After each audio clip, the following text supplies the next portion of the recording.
New ইয়র্কের জ্যাকসনস থেকে আপনাদের সঙ্গে আছি আমি খালেদ মহিউদ্দিন। বলা হয় রাজনীতিতে শেষ কথা বলে কিছু নেই, আসলে কথা আমরা আশা করি, আমরা দেখতে চাই রাজনীতিতে কে কার বন্ধু হচ্ছে, কে কার শত্রুতে পরিণত হচ্ছে। মাঠের রাজনীতি মোটামুটি এখন নির্বাচনমুখী, বিভিন্ন ধরনের জোট গঠিত হচ্ছে, বিভিন্ন ধরনের মোর্চাও হচ্ছে। তবে এই রাজনীতির এই মোর্চা বা নির্বাচনী আবহাওয়ায় প্রবেশ করার ক্ষেত্রেও নির্বাচন নিয়ে অনেকের মধ্যেই রয়েছে সংশয়। এইসব নিয়ে কথা বলার জন্য আজ আমাদের সঙ্গে রয়েছেন জামায়াত ইসলামের আমির ডক্টর শফিকুর রহমান আমাদের সঙ্গে আজকে আছেন। তাকে আমরা স্বাগত জানাই। তিনি আমাদের সময় দিয়েছেন, তার এই চরম ব্যস্ততার মধ্যেও তিনি আমাদের সাথে যুক্ত হয়েছেন এবং অনেকগুলো বিষয়ে তিনি যুক্ত আছেন নানা রকম কারণে, তবুও আমাদের তিনি সাথে আছেন, সেজন্য তাকে আন্তরিক ধন্যবাদ ও কৃতজ্ঞতা জানিয়ে আছেন। আমাদের সাথে আরো থাকছেন শান্তিতে নোবেলজয়ী অর্থনীতিবিদ ডক্টর মোহাম্মদ ইউনুস। ডক্টর মোহাম্মদ ইউনুস, আপনাকে আমাদের অনুষ্ঠানে স্বাগত জানাই। আমরা আপনাকে খুব ধন্যবাদ জানাই আমাদেরকে সময় দেওয়ার জন্য। Thank you so much sir. আমি সরাসরি প্রশ্নে চলে আসি যে প্রফেসর ইউনুস, আপনি সাধারণত সাক্ষাৎকার দিতে চান না, অনেকে বলে থাকেন দেশি গণমাধ্যমে কথা বলতে আপনি স্বাচ্ছন্দ্য বোধ করেন না। এর কারণ হিসাবে কেউ কেউ বলেন আপনি প্রশ্নের মুখোমুখি হতে হয়তো পছন্দ করেন না, আবার কেউ কেউ বলেন কিছু না বলেও আপনি যে দুর্যোগের মধ্যে আছেন, বললে না জানি কি হতো। আপনার মন্তব্য একটু শুনতে চাই। বিপদের সম্মুখীন হবো, আমি শুধু বিপদ থেকে দূরে থাকার জন্য এটা করছি, কারণ আমি চারদিকে বিপদের মধ্যে আছি। কাজে কথা না বলা এটা একটা নিজেকে রক্ষা করার একটা সুবিধা আর কি। যত কম বলা যায় ততই হয়তো ঝামেলার থেকে বাঁচবো। সম্পূরক প্রশ্ন করতেই হয়, নিজেকে কতটা রক্ষা করতে পারলেন প্রফেসর ইউনুস? পারলাম না তো, এত তো খালি বাড়ছে। এখন তো বড় কঠিন অবস্থার মধ্যে পড়ে গেছি। কিছুদিন আগে হয়তো খবর পেয়েছে এই মাসের মধ্যেই যে 12 তারিখে যে ঘটনা ঘটলো, যে আমাদের অফিসের মধ্যে ঢুকে গেল লোকজন, ঢুকে বললো যে এটা আমরা এখন দখল করলাম, এখান থেকে আমরা চালাবো। এটা কি ধরনের আবদারিকতা! আমরা পুলিশের কাছে গেলাম, বললো যে আমরা এই ব্যাপারে কিছু করতে পারবো না। কাজে তারাও কিছু করলো না। তো আমরা যাবোটা কোথায়? পুলিশও কিছু করবে না, ওরাও জবর দখল করার জন্য ছুটে আসবে, আমাদের আইন কানুন কিছুই মানবে না। আর আমাদের একটা প্যানিক সৃষ্টি করলো আমাদের পুরো অফিসের মধ্যে। যত লোকজন আছে, বিশেষ করে মহিলা সহকর্মী যারা আছে, তারা খুবই ভীত সন্ত্রস্ত হয়ে গেল যে কি কারবার, কি হলো এটা। কাজে সমস্যার পরিমাণ বাড়ছে, কমছে না।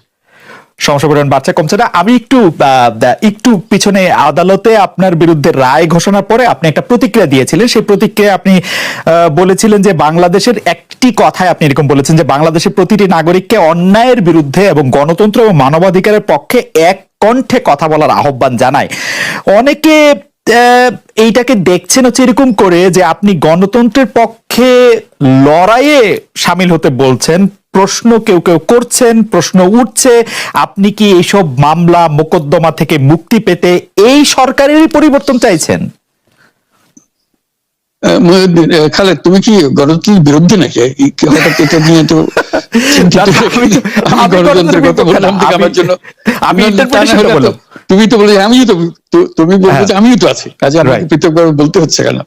আমরা সেটাই বলতেছি। কাজে আমরা কেউ গণতন্ত্রের বিপক্ষে না, সবাইকে স্মরণ করিয়ে দেওয়া যে আমরা সবাই গণতন্ত্রের পক্ষে, মানবাধিকারের পক্ষে, আমরা ন্যায় নীতির পক্ষে, রুল অফ লর পক্ষে। এইগুলো না থাকলে জাতি হিসেবে আমরা টিকে থাকবো না। তো কাজে যখনই মনে হচ্ছে যেগুলো এখন ফরেন ওয়ার্ডস হয়ে গেছে, তা তো মনে হবে যে আমাদের সমাজ হিসেবে আমাদের দায়িত্ববোধ অনেক বেড়ে গেল। এগুলোকে প্রতিষ্ঠিত করা, সোচ্চার করা, মুখ ফুটে বলা, এটা সবাইকে বলতে হবে, মুখ ফুটে বলতে হবে। আমার বিরুদ্ধে অভিযোগ হলে আমি বলছি না বলে, আপনি বলছেন না কেন? একবার বলে এখন তোমার প্রশ্নের সম্মুখীন হয়ে গেলাম। অনেকে বলছেন না, আপনি তো শতবার শতমুখে গণতন্ত্রের কথাই বলবেন, আপনাদের সবারই বলা উচিত। কিন্তু প্রশ্নটা এমন ভাবে তোলা হচ্ছে যে আপনি আসলে আপনার রায় ঘোষণার পর আপনি বলছেন গণতন্ত্রের কথা, মানবাধিকারের কথা। অনেকে বলছেন যে এই কথা কি আসলে যেহেতু ব্যাপারটা আপনার উপরে আসলো তখনই আপনি আসলে বললেন কিনা, নাকি আপনি আসলে বলতে চানও না, আপনি আগে যেরকম বলছেন? হতে পারে, মুখ যখন বন্ধ থাকে কোনো কথাই বলা হয় না। এখন যখন মুখ খোলার সুযোগ হয়েছে, সামনে ক্যামেরা নিয়ে দাঁড়িয়ে আছে, মাইক্রোফোন দিয়ে দাঁড়িয়ে আছে, কথা বলছি, কাজে মনের কথাটা বললাম আর কি। যেটা মনে ছিল বলা হচ্ছিল না সেটা বললাম। এটা আমার ধারণা এটা সবারই মনের কথা, সেটাকে প্রকাশ করা। তারাও চায় যে তারা বলুক, আমি বললে তাদের মনে সাহস আসে যে উনি বলছেন যখন আমরা বলতে পারবো। প্রফেসর ইউনূস, আপনি যখন বলছেনই তখন আমি এই কথাটাকে একটু ইলাবোরেশন আপনার কাছ থেকে আশা করতে পারি, যে আপনি যখন বলছেন যে গণতন্ত্র মানবাধিকারের পক্ষে এক কণ্ঠে কথা বলার আহ্বান আপনি জানাচ্ছেন, আপনার কাছে কি মনে হচ্ছে যে গণতন্ত্র মানবাধিকারের পক্ষে এখন বহু পক্ষ বহু কণ্ঠ, এটা আসলে এক কণ্ঠে কেউ বলতে পারছে না বা সাহস পাচ্ছে না বা বলছে না, এরকম আপনার মনে হচ্ছে কিনা? আমার মনে হচ্ছে তাই, কারণ বলতে পারছে না তো, মুখ খুলে সব গণতন্ত্রের কথা বলতে পারছে না, কাজে সেটা বলা, এক বাক্যে বলা, পরিষ্কার কণ্ঠে বলা, এটা আমাদের সবার দায়িত্ব, তো জাতীয় দায়িত্বটা, যে না হলে তো গণতন্ত্র বলে কিছু থাকবে না আমাদের জন্য, আদৌ গণতন্ত্র বলে কিছু থাকবে না। অনেকেই বলে থাকেন যে বাংলাদেশে রাজনীতি করতে হলে ভারতের সাথে একটা বড় সম্পর্ক রেখে রাজনীতি করতে হবে। আপনার কাছে কি মনে হয় এই সময় ভারতের সাথে বড় সম্পর্ক কারা রাখতেছেন, এবং জামায়াতে ইসলামীর সাথে ভারতের সম্পর্ক আসলে কেমন? প্রথম কথা হলো যে রাজনীতি কার জন্য? রাজনীতি আমার মাটি এবং মানুষের জন্য। সুতরাং আমার সম্পর্কটা হবে জনগণের সাথে, আমার সম্পর্ক হবে আমার মাটির সাথে। এটা আমার 1 নম্বর প্রায়োরিটি। 1 নম্বর প্রায়োরিটিকে তার জায়গায় রেখে দুনিয়ায় যারা বন্ধু হয়ে এগিয়ে আসবেন দেশ এবং জনগণের কল্যাণে, আমরা সবাইকে আমরা স্বাগত জানাবো, অভিনন্দন জানাবো এবং বুকে ধারণ করব। কিন্তু যদি এই সম্পর্ক রাখার অর্থ এটি হয় যে কোনো রাষ্ট্রের আনুকূল্য নিয়ে অথবা রাষ্ট্রকে সন্তুষ্ট রেখে কোন ধরনের রাজনৈতিক কর্মকাণ্ড পরিচালিত হবে, আমরা তার সম্পূর্ণ বিরোধী। ওকে, এই ক্ষেত্রে কেউ কেউ বলতেছেন যে বিএনপির সাথে ভারতের একটি সম্পর্ক দেখা যাচ্ছে, আবার কেউ কেউ উল্টোটা বলতেছেন ডক্টর মোহাম্মদ ইউনূস ভারতের সাথে সম্পাদিত শেখ হাসিনা সরকারের কোনো চুক্তি আলোর সম্মুখে আনছেন না এবং তার কোনোটি বাতিল করছেন না, কারণ ডক্টর মোহাম্মদ ইউনূস সরকারেরও ভারতের সাথে একটি নিবিড় এবং প্রবল সম্পর্ক রয়েছে। আপনি এই দুটি কিভাবে বিবেচনা করেন, যে বিএনপির সাথে কি আসলে ভারতের একটি প্যাক্ট আছে? ডক্টর মোহাম্মদ ইউনূস কি ভারতের কাছে মুখে যাই বলুন খুবই নতজানু সরকার? মানে হোয়াট ইজ আপনার বিশ্লেষণ একটু শুনতে চাই। আসলে প্রথমটা আপনি যেমনটি শুনছেন আমিও তেমন শুনতেছি, আমার কাছে এর কোনো ডকুমেন্ট নাই। আর দ্বিতীয়টা যেটা বলতেছেন ডক্টর ইউনূস সাহেবের ব্যাপারে, আমি এর কোনো আলামত দেখতে পাচ্ছি না যে উনি ভারতের কাছে নত জানো, এর কোনো আলামত আমার কাছে স্পষ্ট নয়। ভারতের সাথে রাদার আমরা ভারতকে বিভিন্ন বিষয়ে তার সাথে কনফ্লিক্টে দেখতে পাচ্ছি। ভারতের সাথে হাসিনা সরকারের সম্পাদিত চুক্তিকে তিনি সামনে আনতেছেন না, এইটা একটা অভিযোগ। আরেকটা অভিযোগ হচ্ছে ভারত একতরফাভাবে ট্রান্সশিপমেন্ট এবং স্থলবন্দর দিয়ে মাল আনা নেওয়া বাতিল করলো, এর বিপরীতে বাংলাদেশ কোনো ব্যবস্থাই নেয় নাই এখন পর্যন্ত। আসলে বাংলাদেশের নেওয়ার সেই সুযোগটাও কতটুকু আছে না আছে সেটা বিবেচনায় নিতে হবে। 2 নম্বর হচ্ছে যে ইউনূস সরকার এখন দায়িত্বে আছেন, আমি ক্ষমতায় বলবো না, এ দেশের জনগণই তাকে দায়িত্ব দিয়েছে, উনি দায়িত্বে আছেন। উনি দায়িত্বে আসার পরে এটা ঠিক যে ভারত বলেছে নির্বাচিত সরকার আসলে তারা দেশকে সহযোগিতা করবে, তা এখানে কি বার্তা দেওয়া হলো তাহলে? সুতরাং এটা কোনোভাবেই টিকে না বিষয়টা। আর এই সরকারের অনেকগুলা প্রায়োরিটি আছে। চুক্তি সম্পাদন হয়েছে 2টা মানে সরকারের মধ্যে ইতিপূর্বে। সেই সরকার নির্বাচনে তার আইনগত এবং নৈতিক বৈধতা কতটুকু ছিল সে নিয়ে হয়তো প্রশ্ন থাকতে পারে, কিন্তু 2টা সরকারের মধ্যে চুক্তি সম্পাদিত হয়েছে এবং পলিটিক্যাল গভর্নমেন্ট দুইটাই, ইন্ডিয়া পলিটিক্যাল গভর্নমেন্ট, বাংলাদেশেও পলিটিক্যাল গভর্নমেন্ট। এই ধরনের কিছু ম্যাটার আছে যেগুলো আসলে পলিটিক্যাল গভর্নমেন্টকেই রিজলভ করতে হবে। যেমন কিছুদিন আগে আপনারা মানবিক করিডোর নামে একটা বিষয়ের কথা শুনেছেন, আমরা কিন্তু A to Z বলেছি নো, এটাই সরকারের ফাংশন হওয়া উচিত। এরপরে পোর্ট হ্যান্ডলিং এর ব্যাপারেও কথা এসেছে, সেখানে আমরা বলেছি যে এইটাও এত বড় বিষয়ে সরকারের হাত দেওয়া উচিত হবে না, এই ব্যাপারে আমাদের অবস্থান স্পষ্ট। সুতরাং তারা আরো যে প্রায়োরিটি গুলো আছে, বিশেষ করে কিছু বেসিক রিফরমেশন না করলে আগামীতে একটা গুড গভর্নেন্সের জন্য একটা গুড সরকার গঠন করা সম্ভব হবে না, একটা ভালো ইলেকশন হবে না, এই বিষয়গুলোকেই এখন মূলত প্রাধান্য দেওয়া হচ্ছে। দুটি বিষয়, রাষ্ট্রের দুটি স্তম্ভ সম্পর্কে আপনাকে প্রশ্ন করব। আপনি এখন এই মুহূর্তে বা গত 10 মাস 11 মাসের ডক্টর ইউনূস সরকারের শাসনে আপনার কাছে বিচার বিভাগকে যথেষ্ট স্বাধীন এবং সকর্মক মনে হয় কিনা? আরেকটি বিষয় ফ্রিডম অফ প্রেস, আমি যথেষ্ট স্বাধীন মনে করি না। যতদিন পর্যন্ত বিচার বিভাগ সম্পূর্ণভাবে আলাদা না হবে নির্বাহী বিভাগ থেকে, ততদিন পর্যন্ত এটাকে স্বাধীন বলা যাবে না। যেমন বিচার বিভাগের একটা ডিমান্ড আমাদের আছে যে এটাকে স্বাধীন করার জন্য স্বাধীন সচিবালয় গঠন করতে হবে, সেটা এই সরকারের একটা অঙ্গীকারের মতোই ছিল, কিন্তু এখন পর্যন্ত সেটা হয়নি। আমরা এটা দেখতে চাই যে অবিলম্বে সেটা হোক।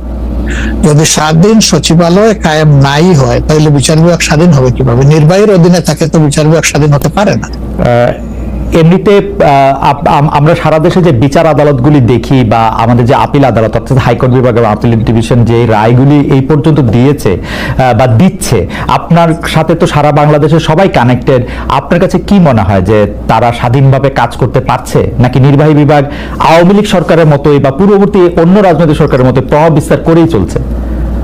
ইউনূস সরকারও আসলে সুপ্রিম কোর্টের পজিশনটা আমার কাছে আমি প্রথমে আনতে চাই। এখন যিনি প্রধান বিচারপতির দায়িত্বে আছেন,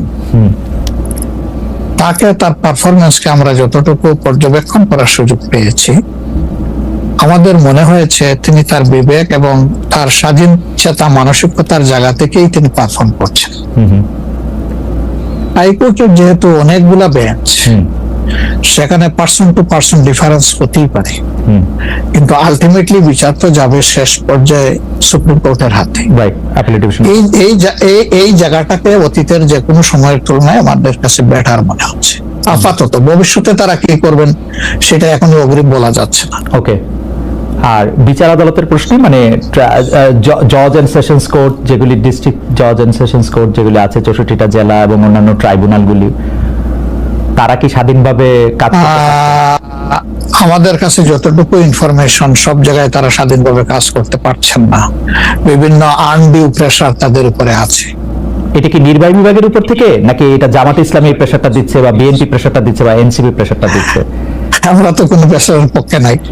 আমরা always in favour of fair justice. আমরা আনফেয়ার কোনো জাস্টিস চাই না, আমরা চাই ফেয়ার জাস্টিস। এখন আর কারা দিচ্ছে না দিচ্ছে, আপনার টক শোতে আপনি মেনি টাইমস বলেছেন, আমাকে উত্তর দেওয়ার দরকার নাই। আপনি যথেষ্ট জনগণের পক্ষে মতামত ব্যক্ত করার জন্য আপনি বহু সময় এই কথাগুলো রিপিট করেছেন। আমরা কিন্তু এর পক্ষে নাই এবং আমাদের বিরুদ্ধে এই ধরনের কোনো কমপ্লেইন কোথাও নেই। আর যদি ফ্রিডম অফ প্রেসের কথায় আসি, অর্থাৎ সংবাদপত্রের স্বাধীনতা বা গণমাধ্যমের স্বাধীনতা প্রশ্নে আপনার কাছে এই 10 মাসের বিবেচনা যদি চাই, যারা বা বিচার যদি চাই, আপনি কেমন দেখছেন যে স্বাধীনভাবে মত প্রকাশ করা যাচ্ছে কিনা? মানে সংখ্যা, যারা সংখ্যায় কম তারাও তাদের মতামত দিতে পারছে কিনা? জি না, সেটা আমি আসতেছি। যদি আপনি in comparison two previous period, that is last 15.5 years, even another 2 years you can add it in. সকল কেয়ারটেকার সরকারের 2 বছর, পরবর্তী 15.5 বছর। অনেক সময় প্রেস আমাদেরকে বলতো, আমরা যখন জিজ্ঞেস করতাম যে এই ধরনের একটা জলজ্জন্ত মিথ্যাচার কেমনে করলেন, ওই যে কিছু করার নাই, স্ক্রিপ্ট লেখা ছিল, আমাদেরকে এটা জাস্ট ব্রডকাস্ট করতে হয়েছে।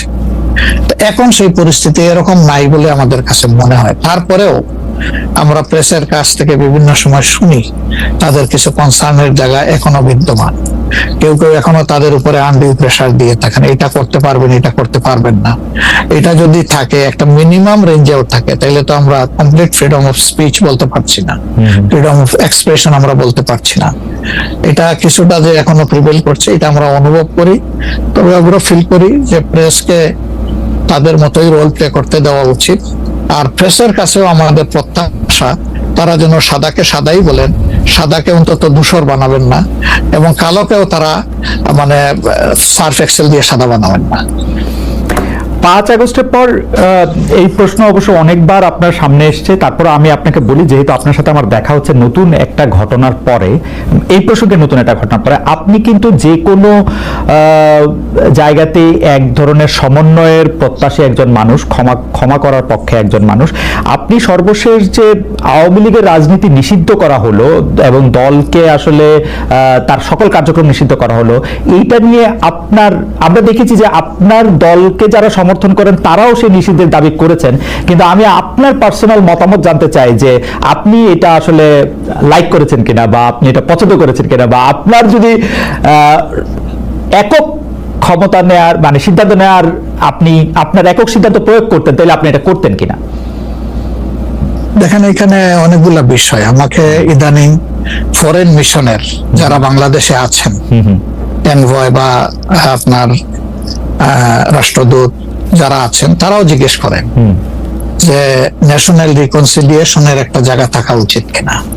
আমি বলি অবশ্যই উচিত, তবে বিষয়টা হলো যে আমাদের ওন গুলা একদম তাজা, ট্রমা গুলা এখনো মেন্টাল এবং ফিজিক্যাল ট্রমা এখনো বিদ্যমান, হাসপাতালের বেডে এখনো রয়ে গেছে ইনজিওর্ড পার্সন গুলো। শহীদ পরিবারের অনেকেই তাদের আপনজনের লাশও এখন পায় না, লাশের সন্ধান বা কবরের সন্ধানও পায়নি। সো এটা একদম তাজা একটা বিষয়। যেমন আমরা যদি সাউথ আফ্রিকার কথা ধরি, তাহলে ডিকেডস আফটার ডিকেডস এটাকে হিলিং করতে, রিকনসিলিয়েশনে আনতে সময় লেগেছে। অর্থাৎ মিনিমাম একটা সময় দিতে হবে। আওয়ামী লীগের ক্ষেত্রে কি হয়েছে, তাদেরকে নিষিদ্ধ করা হয়নি, তাদের কার্যক্রমের উপরে মানে নিষেধ আরোপ করা হয়েছে, তারা ফাংশন গুলা করতে পারবে। 15.5 বছর তো তারা সুযোগ পেয়েছিলেন এই দেশে ফেয়ার ডেমোক্রেসি, তারা চাইলে কিন্তু কালচার করতে পারতেন এবং ইতিহাসে স্মরণীয় হয়ে থাকতে পারতেন। কিন্তু আসলে আপনিও তো তাদের অনেক কর্মকাণ্ডের প্রতিবাদ করেছেন অত্যন্ত জোরালো ভাবে। আগের আপনার ঠিকানা থেকে, বর্তমান ঠিকানা থেকে, সব জায়গা থেকে আপনি যেখানে যখন ছিলেন আপনি করেছেন। কেন করলেন? এই জিনিসগুলো অ্যাকসেপ্টেবল ছিল না, এই জন্যই তো করেছেন। তো তারা তো 15.5 বছর মানুষকে তাদের কোনো ডেমোক্রেটিক এবং পলিটিক্যাল রাইট দেয় নাই, জাস্টিস পাওয়ার রাইটটাও তারা স্ন্যাচ করে নিয়েছিল। এই ধরনের সবগুলা রাইটই তো কার্যত তারা কেড়ে নিয়েছিল। আপনি যদি প্রেসের কথা বলেন, এখন তো অ্যাটলিস্ট যখন তখন যাকে তাকে প্রধান উপদেষ্টাকে একটা কথা বলেছে ঢুকাই দাও, মামলা একটা দিয়ে তাকে সাথে সাথে ঢুকাই দাও, এই কাজটা এখন হচ্ছে না। আয়নাগরের ঘটনা তো এখন একটু হইতেছে। মাননীয় আমির, একজন ইউটিউবার আছেন সাব্বির, তাকে জেলে দিয়ে দেওয়া হয়েছে প্রধান উপদেষ্টাকে, কি জানি বলছে। না আমি বলতেছি সেটা, আমি বলছি যখন তখন হচ্ছে না, ঘন হচ্ছে না। 2-1টা কেস হইতেই পারে, এটা এক্সেপশন, কিন্তু আগে তো এটা ছিল প্র্যাকটিস এন্ড র্যান্ডম, এটা কিন্তু এখন হচ্ছে না। তারপরে আপনি দেখেন যে আয়নাগরের যে বিষয়টা, মানুষকে ধরে নিয়ে ঢুকাই দাও, হোয়ার অ্যাবাউট কেউ জানে না, তার ফ্যামিলি জানে না যে মানুষটা বেঁচে আছে নাকি মরেই গেছে। যদি মরে যায় তার কবর কোথায়, আদৌ জীবনে দেখবো কিনা তার কবরটা, সেটাও তো প্রশ্ন। এরকম তো ঘটনা ঘটেছে। এবং যাদেরকে আয়নাগরে নেওয়া হয়েছে তারা কিন্তু সবাই ফিরে আসেননি, তারা অনেকেই এখনো আমরা জানি না তারা কোথায় আছে, আদৌ বেঁচে আছেন কিনা। তো এগুলা তো এখন হচ্ছে না। আর বায়বীয় মামলা যেটা বলা হয় সরকারের পক্ষ থেকে, এখন সরকারের পক্ষ থেকে সেরকম মামলা নেই। এখন মামলা হচ্ছে পলিটিক্যাল যারা বিভিন্ন পার্টি আছেন তারা, সেই ক্ষেত্রে এক এক দলের এক একটা দৃষ্টিভঙ্গি। আমাদের দৃষ্টিভঙ্গি হচ্ছে যে for fair justice, complaint of atrocity করেছেন যারা এটার পারপিটেটর, তাদেরকে ডিরেক্ট যারা আছেন তাদেরকে বাদ দিয়ে আমরা কোনো মামলায় কাউকে আসামি করিনি। এই জন্য আমাদের মামলায় শত কোনো আসামি নেই। অন্যান্য সংস্থার বা দলের বা অথরিটির থাকতে পারে। তো এই জিনিসগুলোর কিছুটা হলেও ডেভেলপমেন্ট হয়েছে, কিন্তু আরো অনেক হওয়ার প্রয়োজন আছে এবং সুযোগ আছে। এই ক্ষেত্রে আমি শুধু একটা লাইন করে একটু বোঝার জন্য, যে মানে আওয়ামী লীগ নিষিদ্ধ করা হয় নাই, আওয়ামী লীগের কার্যক্রম নিষিদ্ধ করা হয়েছে, দুইটার মধ্যে তফাৎ কি আসলে? মানে তারা মানে কি করতে পারবে আর কি করতে পারবে না, মানে একজন আওয়ামী লীগ কি করতে পারবে এখন? মানে আমার একটা আন্ডারস্ট্যান্ডিং আছে আওয়ামী লীগ নিষিদ্ধ, তা আপনি বলতেছেন না দুইটার মধ্যে একটু তফাৎ আছে। তফাৎটা কি আসলে? দেখেন, নিষিদ্ধ তো আমাদেরও করা হয়েছিল, তাই না? এবং একবার না, আমাদের এই সংগঠনের জন্মের পরে দফায় দফায় আমাদেরকে নিষিদ্ধ করা হয়েছে। নিষিদ্ধ যখন কোনো সংগঠনকে করা হয় তখন এই সংগঠনের ব্যক্তিরাও বিভিন্ন ধরনের সমস্যায় পড়ে যান, এর সাথে রিলেটেড ব্যক্তিরা, এমনকি তাদের স্বাভাবিক জীবনযাত্রাটাও তাদের পক্ষে চালায় নেওয়া সম্ভব হয়।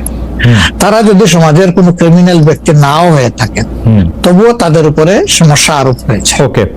কিন্তু যখন কার্যক্রম নিষিদ্ধ থাকবে, তখন ওই পলিটিক্যাল কার্যক্রমগুলো ছাড়া বাকি জীবনের সবই তো তারা করতে পারবে, করছে তো। আচ্ছা, তারা তো এই দেশটা সবাই তো আর চলে যাননি, সবাইকে জেলেও ঢুকানো হয়নি। এইটা একটু পরিষ্কার হয়েছে। জনাব যুদ্ধাপরাধের মামলায় জামাত নেতা এটিএম আজহারুল ইসলাম খালাস পাওয়ার পর আপনি একটি সংবাদ সম্মেলনে বলেছেন, জামায়াতে ইসলামী বা তার কোনো নেতাকর্মীর মাধ্যমে কেউ ক্ষতিগ্রস্ত হয়ে থাকলে তার কাছে নিঃশর্ত ক্ষমা চাই।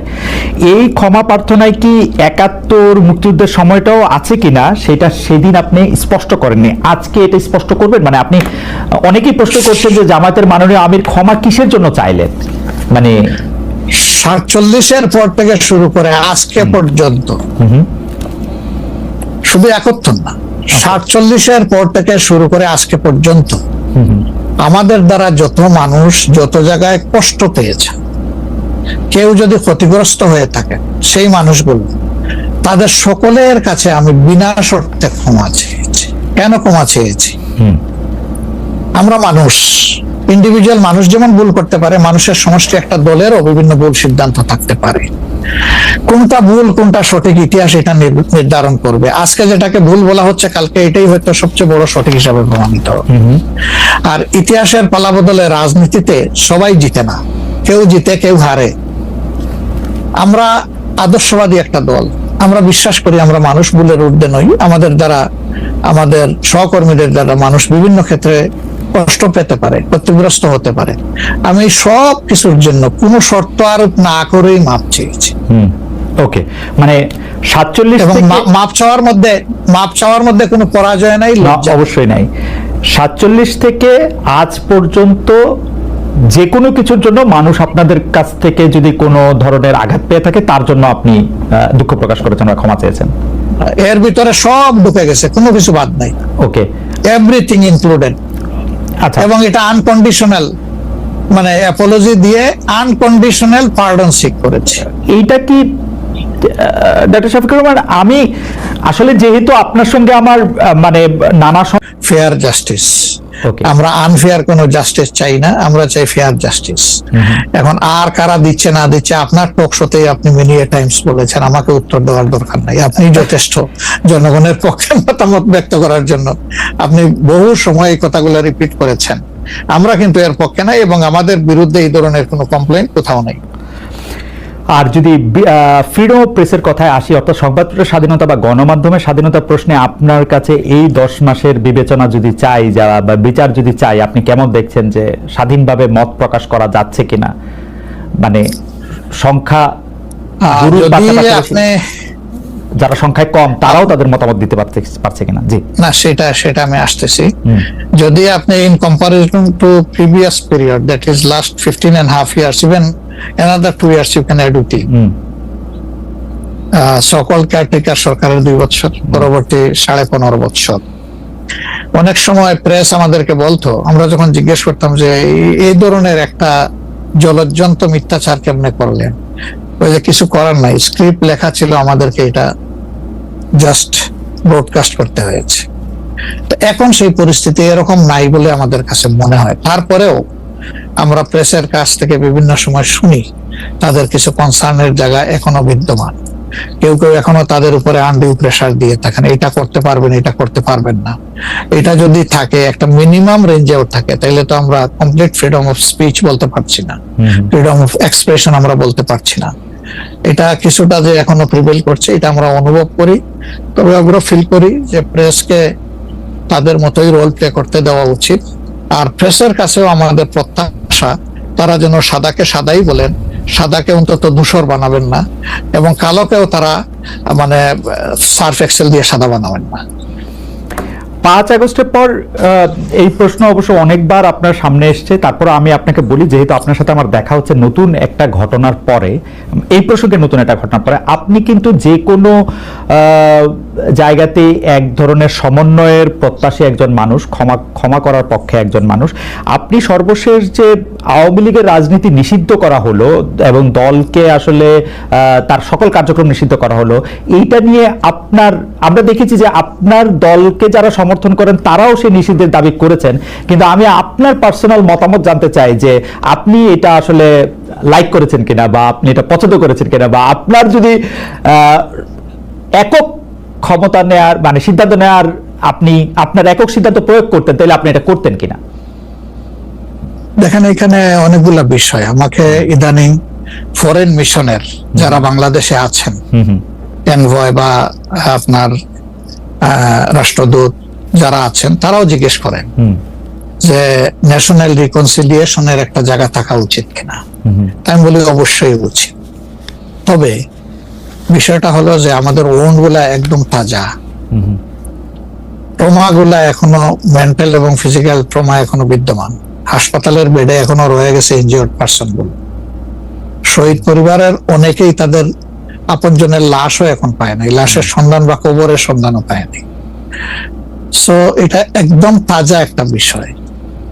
যেমন আমরা যদি সাউথ আফ্রিকার কথা ধরি, তাহলে ডিকেডস আফটার ডিকেডস এটাকে হিলিং করতে, রিকনসিলিয়েশনে আনতে সময় লেগেছে।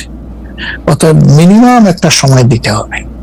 আওয়ামী লীগের ক্ষেত্রে কি হয়েছে, তাদেরকে নিষিদ্ধ করা হয়নি, তাদের কার্যক্রমের উপরে মানে নিষেধ আরোপ করা হয়েছে, তারা ফাংশন গুলা করতে পারবে। 15.5 বছর তো তারা সুযোগ পেয়েছিলেন এই দেশে ফেয়ার ডেমোক্রেসি, তারা চাইলে কিন্তু কালচার করতে পারতেন এবং ইতিহাসে স্মরণীয় হয়ে থাকতে পারতেন। কিন্তু আসলে আপনিও তো তাদের অনেক কর্মকাণ্ডের প্রতিবাদ করেছেন অত্যন্ত জোরালো ভাবে। আগের আপনার ঠিকানা থেকে, বর্তমান ঠিকানা থেকে, সব জায়গা থেকে আপনি যেখানে যখন ছিলেন আপনি করেছেন। কেন করলেন? এই জিনিসগুলো অ্যাকসেপ্টেবল ছিল না, এই জন্যই তো করেছেন। তো তারা তো 15.5 বছর মানুষকে তাদের কোনো ডেমোক্রেটিক এবং পলিটিক্যাল রাইট দেয় নাই, জাস্টিস পাওয়ার রাইটটাও তারা স্ন্যাচ করে নিয়েছিল। এই ধরনের সবগুলা রাইটই তো কার্যত তারা কেড়ে নিয়েছিল। আপনি যদি প্রেসের কথা বলেন, এখন তো অ্যাটলিস্ট যখন তখন যাকে তাকে প্রধান উপদেষ্টাকে একটা কথা বলেছে ঢুকাই দাও, মামলা একটা দিয়ে তাকে সাথে সাথে ঢুকাই দাও, এই কাজটা এখন হচ্ছে না। আয়নাগরের ঘটনা তো এখন একটু হইতেছে। মাননীয় আমির, একজন ইউটিউবার আছেন সাব্বির, তাকে জেলে দিয়ে দেওয়া হয়েছে প্রধান উপদেষ্টাকে, কি জানি বলছে। না, আমি বলতেছি সেটা, আমি বলছি যখন তখন হচ্ছে না, ঘন হচ্ছে না। 2-1টা কেস হইতেই পারে, এটা এক্সেপশন, কিন্তু আগে তো এটা ছিল প্র্যাকটিস এন্ড র্যান্ডম, এটা কিন্তু এখন হচ্ছে না। তারপরে আপনি দেখেন যে আয়নাগরের যে বিষয়টা, মানুষকে ধরে নিয়ে ঢুকাই দাও, হোয়ার অ্যাবাউট কেউ জানে না, তার ফ্যামিলি জানে না যে মানুষটা বেঁচে আছে নাকি মরেই গেছে। যদি মরে যায় তার কবর কোথায়, আদৌ জীবনে দেখবো কিনা তার কবরটা, সেটাও তো প্রশ্ন। এরকম তো ঘটনা ঘটেছে। এবং যাদেরকে আয়নাগরে নেওয়া হয়েছে তারা কিন্তু সবাই ফিরে আসেননি, তারা অনেকেই এখনো আমরা জানি না তারা কোথায় আছে, আদৌ বেঁচে আছেন কিনা। তো এগুলা তো এখন হচ্ছে না। আর বায়বীয় মামলা যেটা বলা হয় সরকারের পক্ষ থেকে, এখন সরকারের পক্ষ থেকে সেরকম মামলা নেই। এখন মামলা হচ্ছে পলিটিক্যাল যারা বিভিন্ন পার্টিজ আছেন তারা, সেই ক্ষেত্রে এক এক দলের এক একটা দৃষ্টিভঙ্গি। আমাদের দৃষ্টিভঙ্গি হচ্ছে যে for fair justice, complaint of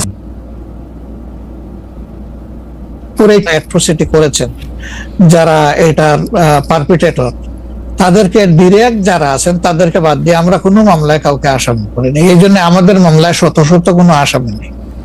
অন্যান্য সংস্থার বা দলের বা অথরিটির থাকতে পারে।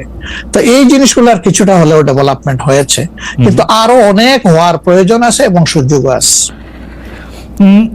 এই ক্ষেত্রে আমি শুধু একটা লাইন করে একটু বোঝার জন্য, যে মানে আওয়ামী লীগ নিষিদ্ধ করা হয় নাই, আওয়ামী লীগের কার্যক্রম নিষিদ্ধ করা হয়েছে, দুইটার মধ্যে তফাৎ কি আসলে? মানে তারা মানে কি করতে পারবে আর কি করতে পারবে না, মানে একজন আওয়ামী লীগ কি করতে পারবে এখন?